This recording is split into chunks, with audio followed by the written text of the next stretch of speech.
दोस्तों को भी के ऊपर यदि चढ़कर जोर जोर से करें और दोनों आपस में प्यार करते समय मनुष्य को दिखे तो क्या संकेत मिलता है। आज जो कहानी हम आपको सुनाने जा रहे हैं, यह कहानी कौवा और काव्य की कहानी है। प्रिय साथियों, इस कहानी के अंत में कौवा ने ऐसी 3 बातें बताई है और कहा है कि जो मनुष्य इन 3 बातों पर अमल करता है वो कभी गरीब नहीं रहता, कभी भी गरीबी नहीं भोगता है। यदि इस कहानी को पति पत्नी मिलकर एक साथ सुनते हैं तो उस घर में कभी लड़ाई झगड़े नहीं होते, और यदि पूरा परिवार एक साथ बैठकर इस कहानी को सुनता है तो उस घर में कभी गरीबी नहीं आती है। प्रिय साथियों, आज की कहानी ढेरों सारी प्रेरणाएं देने वाली है। मित्र, यदि आप भी गरीब नहीं रहना चाहते, दुखी नहीं रहना चाहते, घर की कलह से परेशान हैं, तो इस कहानी को पूरा सुनिएगा। प्रिय मित्रों, इस बात को तो आप भी जानते होंगे कि कौवा एक रहस्यमय पक्षी होता है।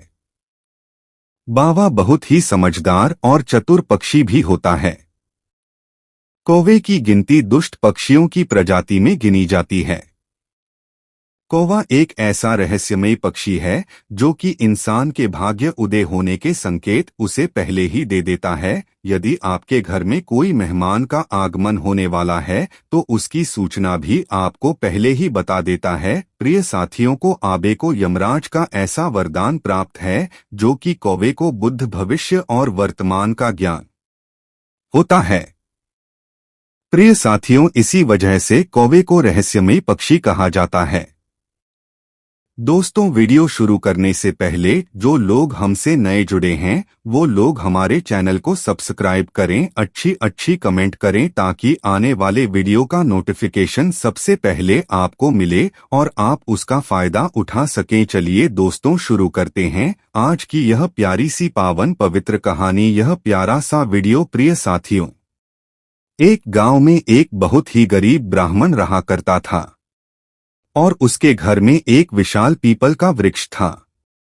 उस वृक्ष पर एक कौवा का जोड़ा रहा करता था। वे दोनों पति पत्नी बहुत ही बुद्धिमान थे और वे ब्राह्मण भी बड़ा ही सीधा सादा और सच्चा इंसान था। वो बेचारा ब्राह्मण गरीबी का जीवन जी रहा था, ठीक से अपने परिवार का पालन पोषण भी नहीं कर पाता था। ब्राह्मण उन दोनों को हवा और काव्य का बहुत ख्याल रखता था, उनको खाने को भोजन देता था और पीने के लिए पानी देता था। उस ब्राह्मण के दिल में पक्षियों के लिए बहुत दया थी। प्रिय दोस्तों, वह कौवा और कौपी भी उस ब्राह्मण के घर पर बहुत खुश रहते थे। कौवा को अपने लिए भोजन लेने के लिए कहीं जाना भी नहीं पड़ता था। वो गरीब ब्राह्मण कौवा कभी को भोजन उनके घोंसले में ही रख दिया करता था।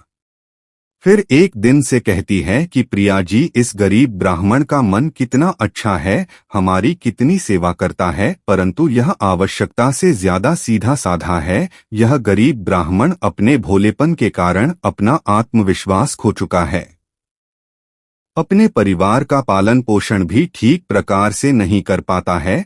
तब कहता है कि प्रिय, इसके जीवन में बहुत कष्ट है। तब गौरी कहती है कि जी, संसार में यह 6 कष्ट बड़े दुखदायी होते हैं। सबसे पहला दुख पत्नी का वियोग, दूसरा दुख अपनों द्वारा किया गया अपमान, और तीसरा दुख बचे हुए कर्ज नहीं चुका पाना, और चौथा दुख राजा की सेवा करना, और 5वां दुख है दोस्त पुरुषों की संगत करना, और छठा दुख है गरीबी में जीवन व्यापन करना। दुखों के कारण मनुष्य का शरीर बिना अग्नि के ही जलता रहता है। को भी आगे कहती है कि इस ब्राह्मण को अत्यंत चिंतित और लाचार देखकर एक दिन कौवा और कौपी ने आपस में विचार किया कि हमें ब्राह्मण की कुछ मत करनी चाहिए। बेचारा ब्राह्मण हमारे लिए इतना कुछ करता है, सारे पक्षियों की इतनी सेवा करता है, इसके बदले में हमें इसके लिए कोई काम धंधे का इंतजाम करना चाहिए ताकि इसका और इसके परिवार का जीवन सुख से व्यतीत हो सके। प्रिय दर्शकों मित्रों, इस तरह रात भर सोचने के बाद अगले दिन कौवा और कौपी ब्राह्मण से कहते हैं कि ब्राह्मण देवता, आप राजा के पास चले जाओ और राजा से कहना कि वे अपने यहाँ तुम्हें काम पर रख लें, और जी समस्या को कोई नहीं सुलझा पाएगा उस समस्या को सुलझा दोगे, और वेतन के रूप में राजा से रोज 100 स्वर्ण मुद्राएं मांग लेना। कौवा और कॉपी की इस बात को सुनकर ब्राह्मण कौवा से कहने लगा कि है पक्षीराज, इतनी मुझ में काबिलियत कहाँ है जो मैं राजा की समस्या का समाधान कर पाऊंगा। तुम दोनों मुझे कहते हो तो मैं चला जाता हूँ। और काव्य के कहने से वह गरीब ब्राह्मण राजा के दरबार में पहुंच गया और जैसा दोनों कार्ब और कॉपी ने कहा था ब्राह्मण ने राजा से वैसा ही कह दिया और हर रोज की वेतन के रूप में 100 स्वर्ण मुद्राएं भी मांग ली। तब राजा कहने लगा कि ब्राह्मण, जानते हो 100 स्वर्ण मुद्राएं हमारे यहाँ मंत्री को भी नहीं मिलती है और तुम हमसे 100 स्वर्ण मुद्राएं पाना चाहते हो। ब्राह्मण ने सिर झुकाकर उत्तर दिया कि हाँ महाराज, 100 स्वर्ण मुद्राएं से कम नहीं लूंगा। मंत्री ने ब्राह्मण को देखा कि उसका रंग सांवला है, शरीर बहुत कमजोर है, मैले कुचले फटे पुराने वस्त्र है, सिर पर फटी हुई पगड़ी बांधी हुई है। उसका चेहरा बता रहा था कि वे ब्राह्मण बहुत गरीब है।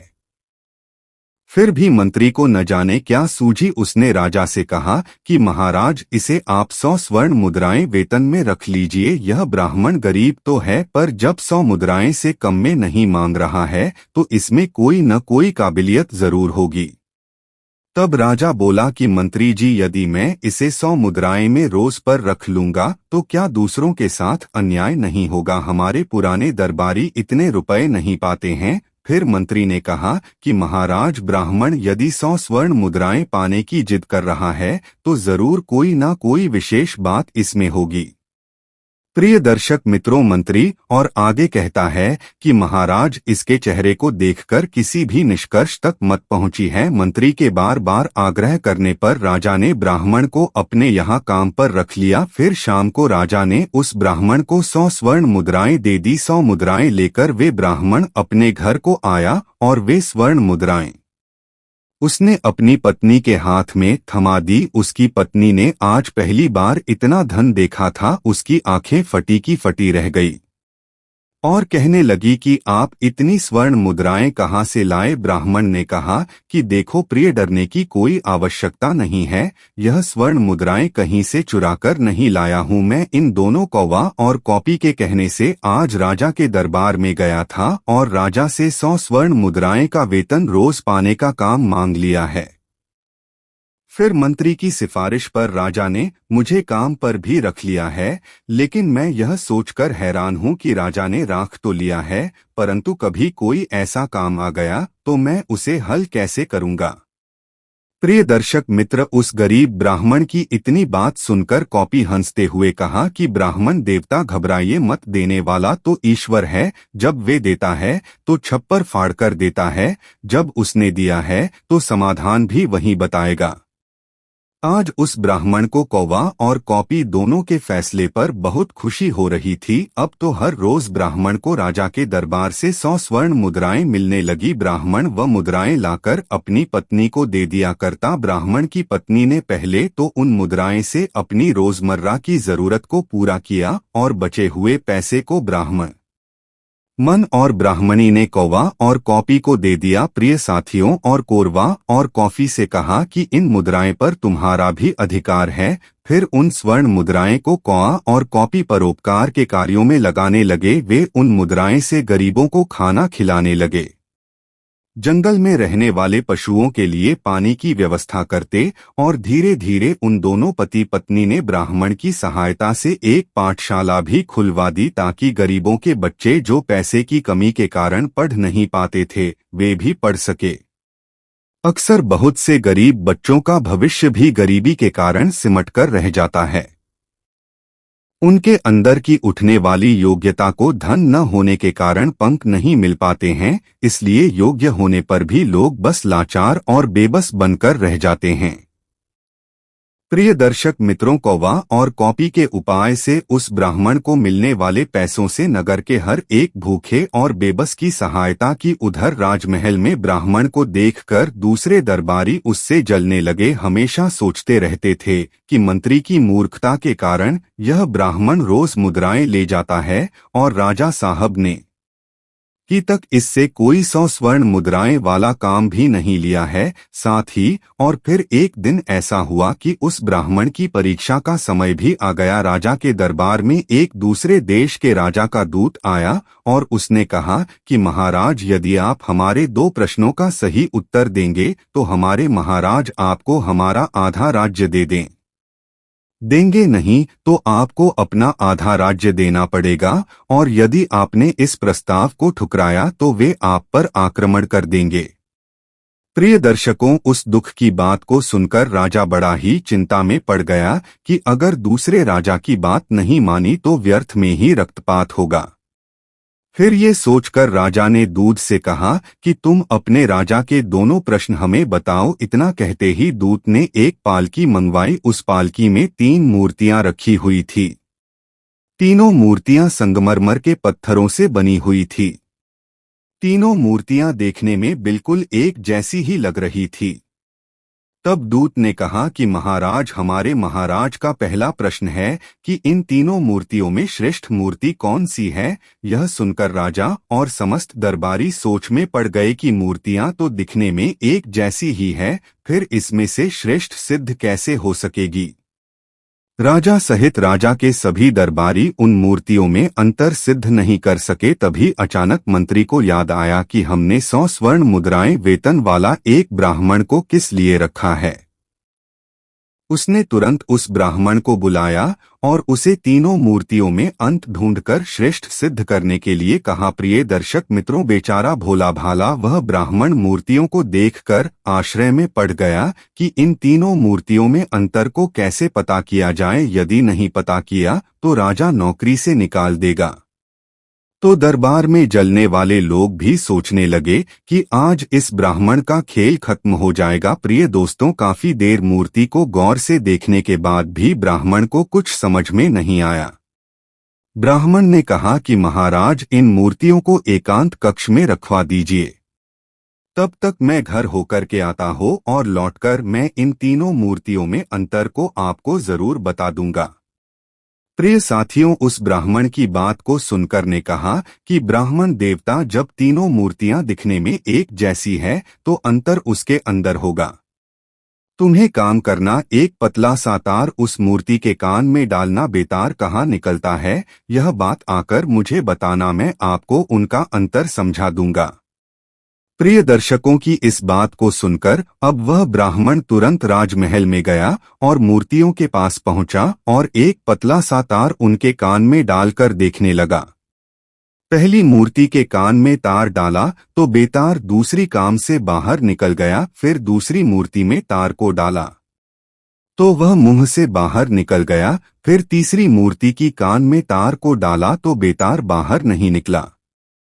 ब्राह्मण ने पूरी बात आकर कॉपी को बताई। कौन है? उस ब्राह्मण को समझाया कि मूर्ति के कान के छेद अगर आर पार है, इसका अर्थ है कि वे एक कान से सुनती है और दूसरी कान से निकाल देती है, और दूसरी मूर्ति कान से सुनकर मुंह से निकाल देती है, और तीसरी मूर्ति कान से सुनकर उस बात को पेट में दबा कर रखती है। यही तीसरी मूर्ति उन तीनों में से श्रेष्ठ है, जो मनुष्य सबकी सुनकर उसे अपने अंदर रखता है, उसे किसी से कहता नहीं है और समय आने पर उसको प्रयोग में लाता है। वही मनुष्य बुद्धिमान माना जाता है।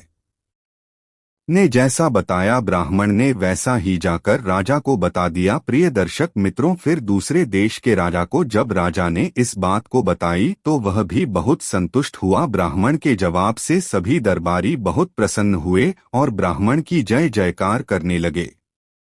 तभी उस दूत ने दूसरा प्रश्न रखा कि ऐसा व्यक्ति कौन है जो एक तो मृत से जीवित रहता है और दूसरा जीवित रहने से जीवित रहता है। वह ब्राह्मण इस दूसरी प्रश्न को सुनकर फिर से भागकर कौवा और भी के पास गया। इस बार कॉपी ने बताया कि ही ब्राह्मण देवता, इसका उत्तर एक तो आप है और एक वैद्य है। जब एक व्यक्ति मर जाता है तो मरने वाले अंतिम संस्कार से लेकर श्राद्ध क्रम तक के कार्य करके पंडित ही दक्षिणा लेकर अपनी जीविका चलाता है, और वैद्य मृत्यु की ओर जाने वाले बीमार लोगों को जीवित रखता है और अपना पेट भरता है। प्रिय दर्शकों को के उत्तर को जानने के बाद वह ब्राह्मण फिर से राज दरबार में पहुंचा और जैसा कोरबा और कॉपी ने बताया उसे जाकर ब्राह्मण ने राजा को उत्तर अब दूसरी प्रश्न के उत्तर सुनकर राजा और वह दूसरा राजा दोनों संतुष्ट हुए। दरबार में फिर से ब्राह्मण की जय जयकार होने लगी। फिर साथियों शब्द के अनुसार राजा को आधा राज्य मिल गया। दूसरे नगर में ब्राह्मण की और इज्जत बढ़ गई। फिर एक दिन राजा ने सोचा कि ब्राह्मण प्रश्न सुनकर अपने घर क्यों जाता है, जरूर कुछ तो कारण था। राजा के पूछने पर ब्राह्मण ने बताया कि उसके घर के बाहर पीपल का पेड़ है। उस पेड़ पर एक कौआ का जोड़ा रहता है। वे दोनों पति पत्नी बहुत बुद्धिमान है। उनके कहने पर ही मैं आपके यहाँ नौकरी करने आया हूँ और उन दोनों ने ही इन प्रश्नों के उत्तर मुझे बताए हैं। प्रिय साथियों, ब्राह्मण की इस बात को सुनकर राजा भी बहुत खुश हुआ। राजा ने उस पावा और काव्य यानी उन दोनों पति पत्नी को अपने महल में बुलाया और उनसे पूछा कि हे पक्षियों, तुमने यह ज्ञान कहाँ से प्राप्त किया है। प्रिय दर्शक मित्रों, तब गौबा और कॉपी मुस्कुराकर राजा को जवाब दिया, कहने लगे कि महाराज, हमने यह ज्ञान इसी ब्राह्मण से पाया है जिनके घर में हम रहते हैं। यह ब्राह्मण बहुत ही विद्वान है। इन्होंने शास्त्रों का बहुत अध्ययन किया है। जब यह ब्राह्मण शास्त्र का अध्ययन करता था तो हम पेट पर बैठे बैठे सुनते थे। यह इन्हीं की कृपा का फल है। कौवा कॉपी राजा से और कहने लगे कि महाराज, यह ब्राह्मण बहुत ही सीधा साधा है। इनमें आत्मविश्वास की कमी है। यह जीवन भर अपने सीधी से गरीबी का दुख भोगता रहा है। इस बार इस गरीब ब्राह्मण ने हमारी सलाह मानी और ये सफल हो गए। राजा को अभी की इस बात को सुनकर राजा कहने लगा कि पक्षियों, मुझे तुम पर बहुत गर्व है। तुमने एक लाचार ब्राह्मण का मान बढ़ाया है, साथ ही साथ इस राष्ट्र का नाम रोशन किया है। मांगो, तुम क्या मांगना चाहते हो। कहता है कि महाराज, मैं चाहता हूं कि हमारे नगर में सभी जीव जंतुओं का जीवन सुखमय हो और कोई भी पक्षी या कोई भी जानवर भूख प्यास के कारण हमारे भी कहती है कि महाराज, मैं चाहती हूं कि हमारे राज्य में बेटों की तरह बेटियों को भी शिक्षा प्राप्त हो। कहते हैं कि जहां नारी अज्ञानता के कारण अंधकार में भटकती है, वहां पर कभी भी सुख शांति नहीं आ सकती। नारी अपनी संतान की गुरु होती है। यदि वे शिक्षित होगी तो उनकी संतान भी शिक्षित जरूर होगी।